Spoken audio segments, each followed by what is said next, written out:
Bom, eu quero também contar para vocês que o senador Flávio Bolsonaro afirmou que o ex-presidente Jair Bolsonaro aceitou uma versão restrita do PL da dosimetria das penas, limitada apenas aos réus dos atos do 8 de janeiro. Vamos entender então com o Andreanelli como é que estão essas tratativas exatamente para tentar garantir que esse projeto passe no Senado, porque da maneira como ele chegou na Câmara, já há uma manifestação ali da CCJ de que ele não seria aceito não. E aí, seu Andreanelli, conte tudo pra gente. Bem-vindo, meu amigo. Obrigado, Evandro. Muito boa tarde a você e a todos aqui no 3 em 1 da Jovem Pan. O senador Flávio Bolsonaro deu novas manifestações em relação ao projeto de lei da dosimetria, logo depois, então, de ter visitado o pai dele, o ex-presidente Jair Bolsonaro, ele que se encontra preso na sede da Superintendência Regional da Polícia Federal, aqui em Brasília, por conta daquela condenação por tentativa de golpe de Estado, de acordo com a Procuradoria-Geral da República e com o Supremo Tribunal Federal. Durante essa conversa, então, Flávio Bolsonaro afirmou que Jair Bolsonaro aceitou o projeto de lei da dosimetria, que não dá uma anistia ampla, geral e restrita, como quer nesse momento a maioria da oposição ao governo brasileiro, mas sim diminui as penas para os acusados de participação nos atos do dia 8 de janeiro de 2023, que resultaram nas depredações dos prédios aqui dos três poderes. Então, Flávio Bolsonaro afirmou que nesse momento Jair Bolsonaro aceita esse texto, que apenas reduz as penas e exclusivamente dos participantes do 8 de janeiro, sem que ele próprio, Jair Bolsonaro, seja beneficiado, porque, nas palavras de Flávio Bolsonaro, seria uma forma de fazer com que o ex-presidente se sentisse um pouco melhor, um pouco mais confortável, mais feliz, colocando os interesses pessoais atrás, então, dos interesses públicos, ou seja, priorizando os interesses públicos, priorizando os interesses daqueles participantes do 8 de janeiro e deixando de lado, momentaneamente, esses interesses de ordem pessoal. Eu falei para todas as nossas lideranças partidárias que Jair Bolsonaro havia dado a sua diretriz de que nós aceitássemos fazer isso, porque se a redação, independente de qual fosse, se colocasse as pessoas como a Débora do Batom em casa, próxima de suas famílias, ainda que numa semi-liberdade, ele já se sentiria aqui menos triste e que ele aguenta o tranco de mais um tempo aqui até que essa situação toda se reverta e a justiça seja restabelecida no nosso país. Então, falei para ele que foi uma repercussão que foi positiva aqui, mais uma vez ele mostrando que ele coloca o interesse do Brasil e de outras pessoas inocentes à frente do próprio interesse dele. Lembrando que esse projeto de lei da dosimetria está marcado para ser votado na Comissão de Constituição e Justiça do Senado, a CCJ, na quarta-feira, ou seja, amanhã, a partir das 9 da manhã, é pauta única da CCJ, e o presidente do Senado, Davi Alcolumbre, já afirmou que o texto chegando para o plenário é votado imediatamente. Existe então a expectativa de que haja votação já na quarta-feira. Entretanto, porém, a gente ressalva aqui que diversos senadores têm se manifestado contrários a esse texto, justamente porque uma parte desse texto poderia beneficiar também criminosos fora do espectro político, a exemplo de estupradores acusados de lavagem de dinheiro, e isso tem sido alvo de diversas críticas. O presidente da CCJ, Otto Alencar, já afirmou que vai votar de forma contrária a esse texto do PL da dosimetria, como ele veio lá da Câmara dos Deputados. O relator no Senado, porém, já afirmou que o senador Esperidião Amin já falou que vai realizar alterações em torno desse texto, seja por meio da própria relatoria dele ou por meio do recebimento de emendas parlamentares. Portanto, então, vão haver sim mudanças em relação a esse texto, e se essas mudanças acontecerem, esse texto volta para ser analisado pela Câmara dos Deputados. Além dessa questão relacionada à dosimetria, Flávio Bolsonaro diz que conversou com Jair Bolsonaro a respeito da saúde do ex-presidente, e Flávio Bolsonaro pediu mais uma vez para que o ministro do Supremo Tribunal Federal, Alexandre de Moraes, que é relator dos processos contra o ex-presidente Jair Bolsonaro no STF, abra mão em relação, então, a toda uma série de exigências que tem feito em torno da necessidade de cirurgias do ex-presidente da República e autorize esses procedimentos cirúrgicos, porque na avaliação de Flávio Bolsonaro, a situação de Jair Bolsonaro está cada vez mais insustentável e precisando de cirurgia o mais rápido possível.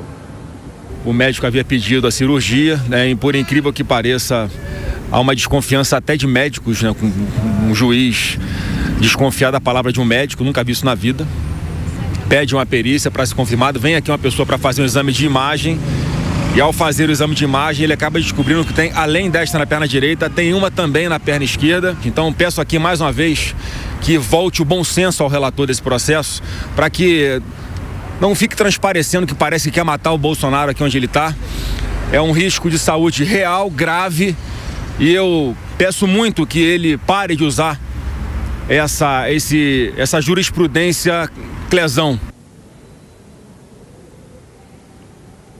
Lembrando que essa questão de perna direita, perna esquerda, que o Flávio Bolsonaro acabou citando durante esse trecho da entrevista que a gente acompanhou agora, se diz respeito, então, a hérnias inguinais, ou seja, uma protuberância provocada geralmente pelo intestino, que acaba, então, ficando ali mais de forma aparente do lado externo do corpo, e isso pode fazer com que, então, haja uma infecção generalizada, partindo do intestino, levando a uma situação mais grave de saúde. É por conta disso, então, que nas próximas horas uma equipe independente da Polícia Federal vai fazer novos exames no sentido de constatar, então, realmente a necessidade do ex-presidente Jair Bolsonaro passar por essa cirurgia que já foi apontada como altamente necessária pela equipe médica dele. Evandro. Obrigado pelas informações, viu, André Anelli? Um abraço para você. Vamos falar então sobre essa situação envolvendo agora o senador Flávio Bolsonaro, Jair Bolsonaro e tudo mais, que também traz para o cenário o PL da dosimetria. A discussão agora é para que o PL da dosimetria se concentre apenas nos condenados do 8 de janeiro e também, claro, se expandiria para a possibilidade de Jair Bolsonaro e aqueles que foram julgados na esteira do 8 de janeiro pela trama golpista no Supremo Tribunal Federal. Porque o que alguns senadores têm dito é que da maneira como o projeto saiu da Câmara, ele poderia também ser utilizado por outros criminosos na tentativa de abrandar as penas. E agora se tenta então colocar só na caixa do 8 de janeiro para conseguir fazer com que as penas desses condenados diminuam. O que o senador Flávio Bolsonaro diz é que o ex-presidente Jair Bolsonaro quer que os condenados do 8 de janeiro sejam os maiores agraciados. Como é que você avalia essa situação, hein, Alan Gani? Olha, Evandro, é claro que o projeto da dosimetria, aliás, desde o início, se ele abarcasse apenas os envolvidos do dia 8 de janeiro, ele teria muito mais chance de passar, muito menos resistência do meio político e muito menos resistência do próprio Supremo Tribunal Federal.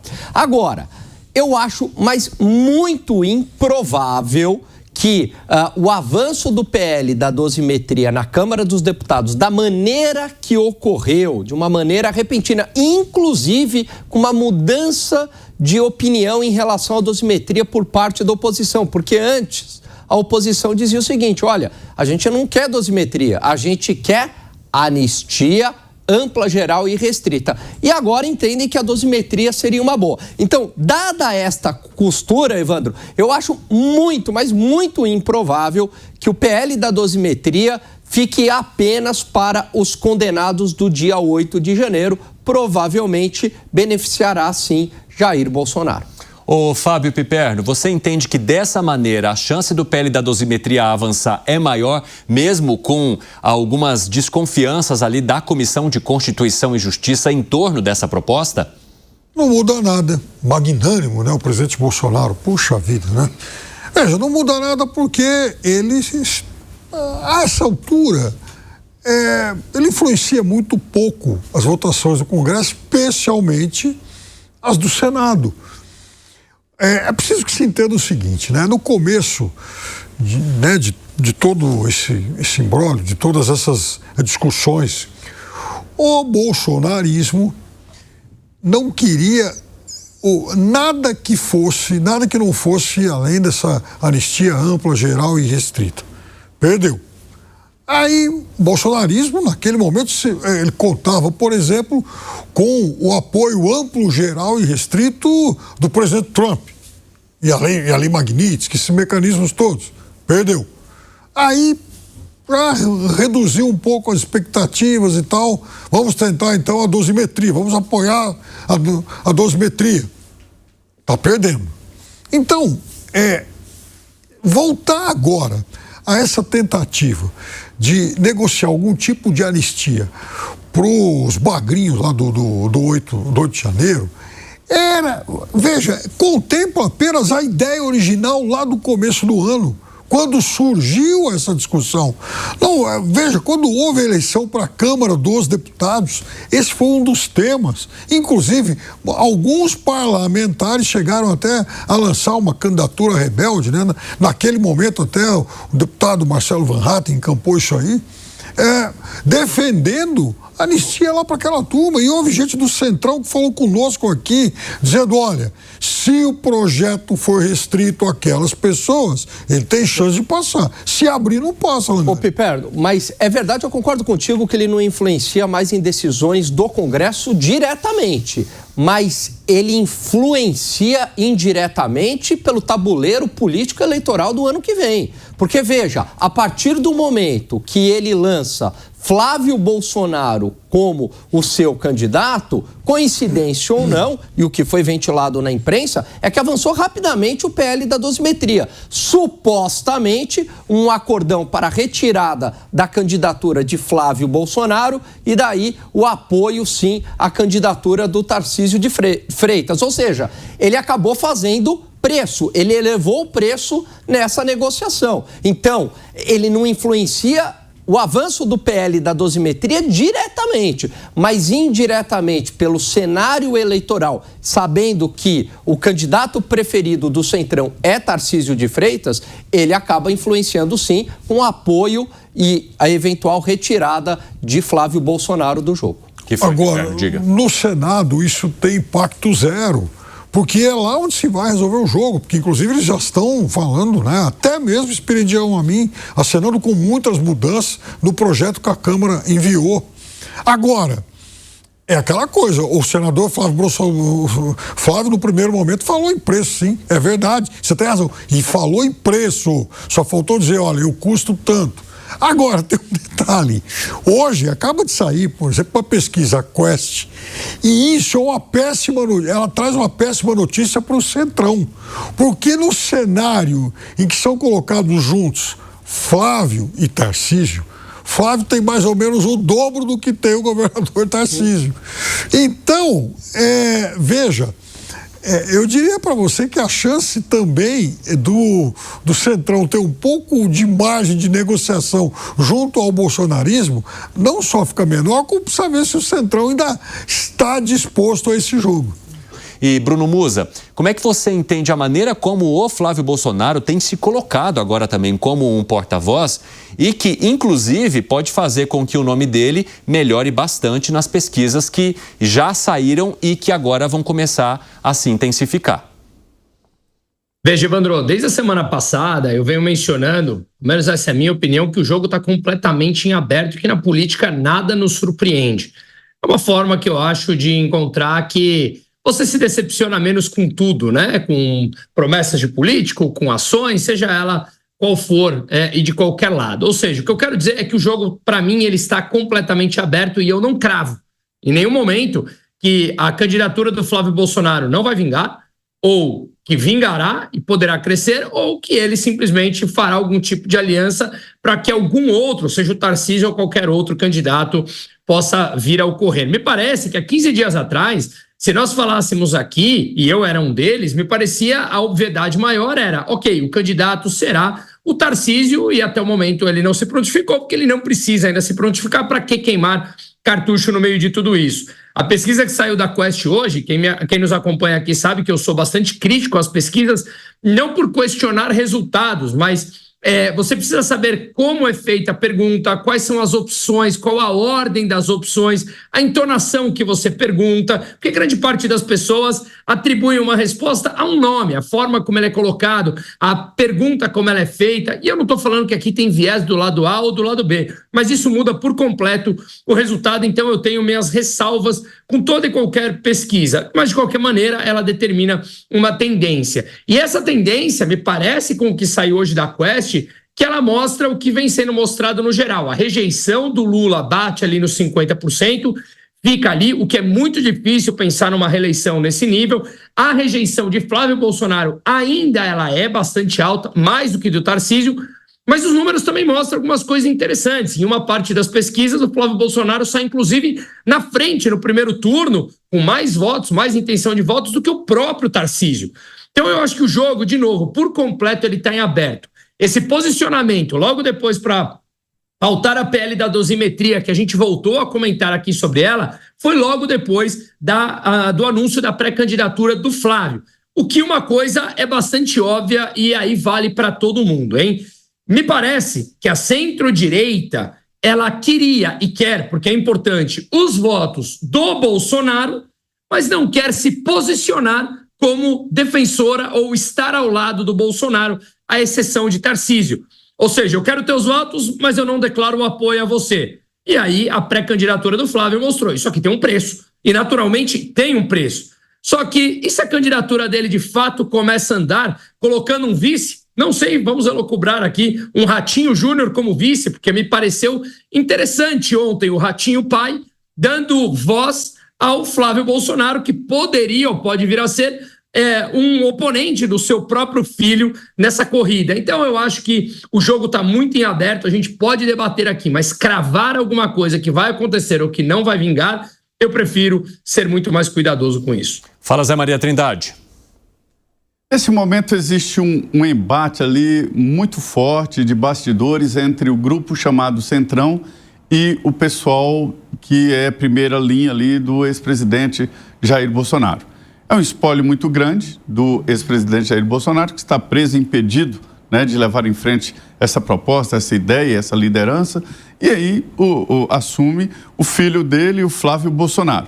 Essa candidatura tem um custo, se ele perder, ele fica sem mandato no Rio de Janeiro, mas mantém o nome da família e mantém o grupo.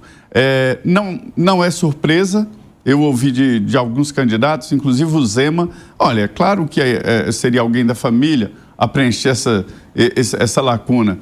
E a demonstração ali inicial, que ninguém acreditava, parece que está escrito que mesmo, né, com a possibilidade agora, nessa avaliação, de perder no segundo turno, Flávio Bolsonaro é o que iria para o segundo turno. Agora, veja bem, ele ainda não falou, não mostrou o programa de governo e não fez absolutamente nenhuma campanha. E o presidente Lula está em campanha sozinho, lutando ali contra a dificuldade que ele tem no momento, que é a rejeição. Então, Flávio tem uma possibilidade de crescimento muito maior, até porque ele não é muito conhecido como filho do Bolsonaro, mas não como Flávio, um ente político que sabe falar e é moderado, inclusive.